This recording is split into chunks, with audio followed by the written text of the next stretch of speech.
Hey, what's up you guys? We are back in the shop today with the Triggered Buggy. This sucker took some serious hits last year in the Havoc-style racing season. It is race prep time, so we're gonna strip this thing down, fix everything on it, get it ready for some vehicular violence in 2025. First things first, we gotta get this thing torn down. You can see we cut the header wrap off. We gotta get these all cleaned up before we wrap them again. Pulled a bunch of panels. We removed the seats and seat belts earlier today, and we're working our way back. We got a bunch of crushed tubing. The next move for us is to cover this up. We're gonna cut out the tubes that need to be repaired, so follow along and see how we do it. So we got a bunch of dented tubing here. This is 1.75" 120 wall DOM, and you can see it's just been crushed. He flipped this thing over multiple times in the Havoc style racing, and what I'm gonna wind up doing is I'm gonna cut this out very carefully, and I'm gonna make it so I can put a sleeve inside there, and we'll plug weld it. We're gonna use 1.5" 250 wall DOM for the sleeve, and the goal is to make this as strong as it was, or stronger ideally, and that slug inside is gonna help us do that. So gotta be very careful how I cut this apart so everything fits properly, and I'm gonna do my best to make this as good as I possibly can, because this is a very important part of the cage. This is kind of right over the driver and co-driver. The approach I'm gonna take is I'm gonna cut this here, and I'm gonna cut this here. I'm gonna try to save this and be careful. I'm gonna leave a lot of meat so I can just grind that back, hopefully get my piece to fit right back in there the way that I want. And then we'll cut this piece off down here because it's gonna be stronger for me to slug it down here, I believe, than somewhere in the middle. So when I do a repair like this, I'm gonna use a slug inside that's gonna go a few inches each direction of where the seam is. It'll be plug welded, and that way it's gonna ensure it to be strong. The way these cages are built, there's tons of trusses, triangles right here in the middle. It's just the wall of this top tube that got crushed. So we can repair this. It didn't take any of the structure out of the chassis or anything like that. It just crushed in this tube. So we're gonna make a repair. Yeah, cutting this apart is gonna probably be a pain in the ass. You know, if I just use my portaband, it's probably gonna pinch the blade. This is gonna be a 2-saw deal to try to get this tube out. So at least we know it's gonna be tough. I'm trying to think where I wanna go first. Probably right here. Got to a spot where I could hit it from the outside so it didn't pinch it. I think the next move is probably gonna be right here. It might be a little harder to get to.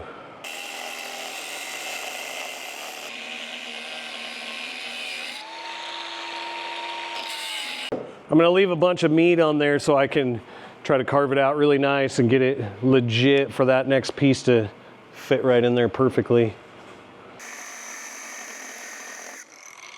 But yeah, she's almost out. Just that one little plane. Got her out. Gross.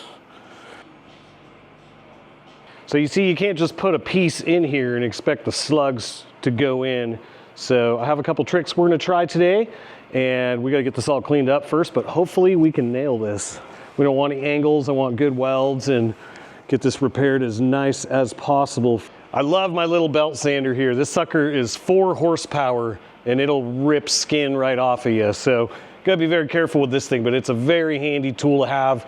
Got it from AL Compressed Gases. My man Brian Whittier delivered this to me, and it is a very important tool in my shop. I love it.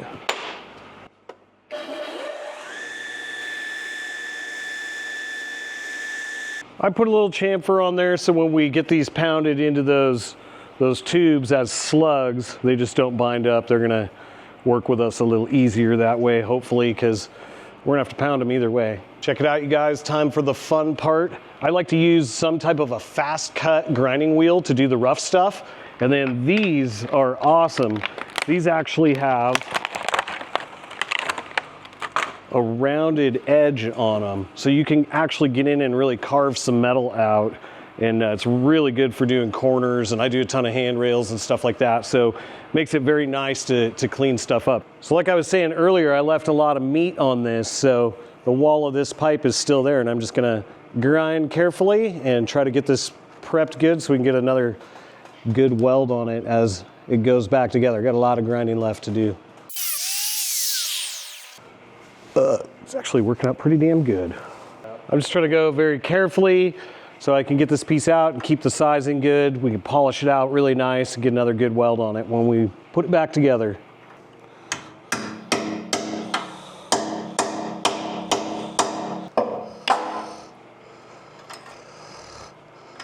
Okay.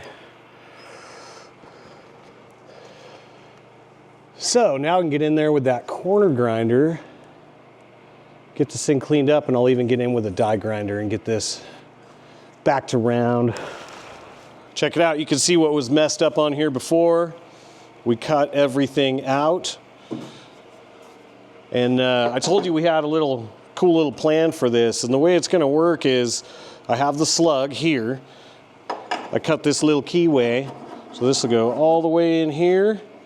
We'll be able to align our part, and then when this one gets pounded through, it's actually going to shove the next slug all the way in to here. We got a little bit of cleanup to do before we weld, and then after we weld, we'll get them all polished out, looking nice as well. But we only got one shot to do this because we're not going to be able to get this slug back out. So I want to make sure everything's perfect and ready to roll, and we're going to get this thing stuffed in there.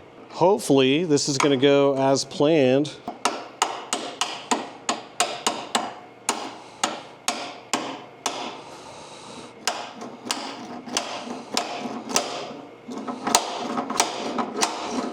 She's tight.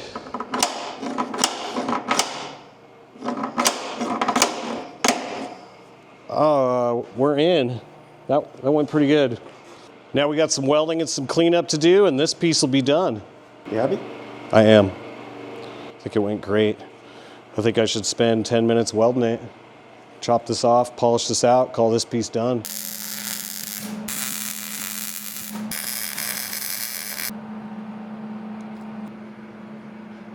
We got her in. I got it welded and smoothed out. That went pretty good. Next, we're going to work on this bent piece of tube. It'll be built similar. I already have the rough piece cut. I'm going to measure this angle. We're going to put a bend in it and then start fitting it right into here.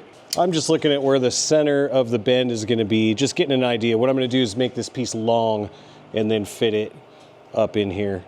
So it'll be long on both sides and we'll trim it. So model 32 JD square, very simple.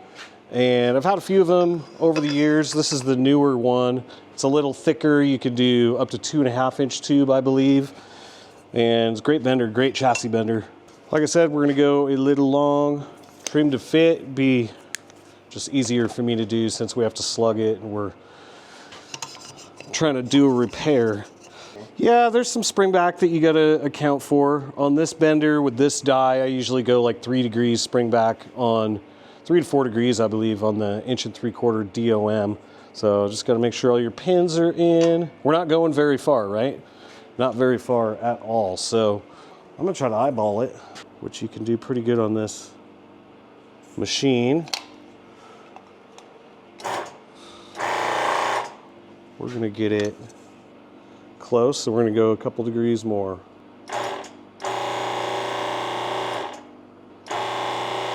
Stop at 10. Get a little spring back. You know, it also depends, I believe, on how far you're bending it. I think we can go just a little bit farther. We'll go to like 12 and stop. About 12.5. We'll try that. I think that's it right there. That's gonna be just fine. Twist to it as well, and that'll get it to set. Got to get the twist right, and I think it'll work out perfectly.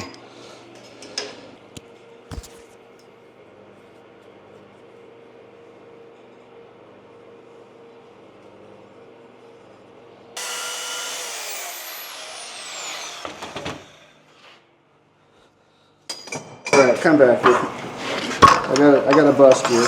4. You said I couldn't film you doing the coping, and then you nailed it in one shot. I usually do, but I don't have a fancy coper, and I didn't want to catch a bunch of shit from people online, but I typically use my eyes, my brain, and my bandsaw. I've been doing a lot of tubing for a lot of years, and I kind of have a good touch for it, and what works for me works really well. So that's how I do it. A little bit long on my cut I just did, but the notch is damn good, right? All the way around, it's nice. It turned out really good, so I'm happy with that. I'm gonna do a little adjustment on it, get this sucker to fit in a little better. This notch is pretty good.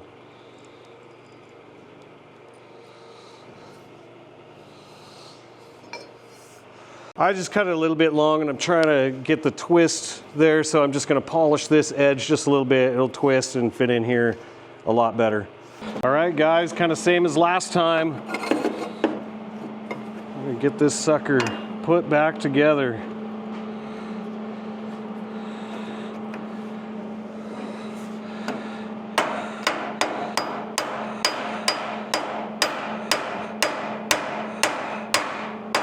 Right about there.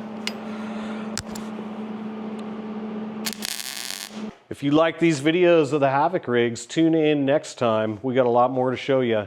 We're gonna pull the transmission shield off and check that breather, because I think something was leaking underneath there. So we gotta dive in and see. Wanna make sure this thing's good to go for this year. All right, we got her all tacked in. It's looking really good. I'm over it for today. We'll see you in the ditch.